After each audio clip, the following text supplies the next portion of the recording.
सांगलीत निघालेल्या महाराष्ट्र संस्कृती बचाव मोर्चाला भाजप इशारा सभेच्या माध्यमातून उत्तर देणार असल्याचं उच्च आणि तंत्रशिक्षण मंत्री चंद्रकांत पाटील यांनी म्हटलंय। यासोबतच सांगली जिल्हा बँकेची चौकशी करावी लागेल असा टोला देखील चंद्रकांत पाटलांनी जयंत पाटलांना लगावलाय। तर आरक्षणावरूनही चंद्रकांत पाटलांनी विरोधकांचा समाचार घेतलाय।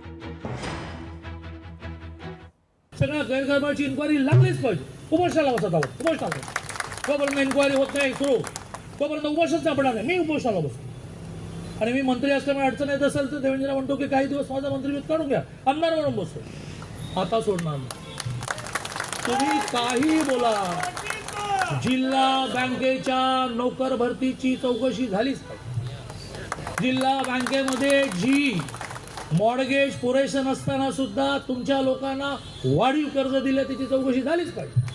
देवेंद्रजींनी तुमचं काय घोडा मारलाय? आरक्षण दिलं मराठा समाजाला, हे देवेंद्रजींची चूक झाली। धनगर समाजाला आदिवासींचे सगळे सवलती दिल्या, ही देवेंद्रजींची चूक झाली। 22,000 गावांना जलयुक्त शिवाराच्या माध्यमातून पाणी दिलं, ही देवेंद्रजींची चूक झाली।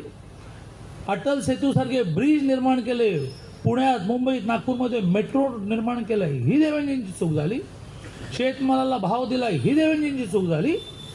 काय तुमचा घोडा मारलाय? लोकशाही मराठी ऐका, पहा, जागरूक रहा।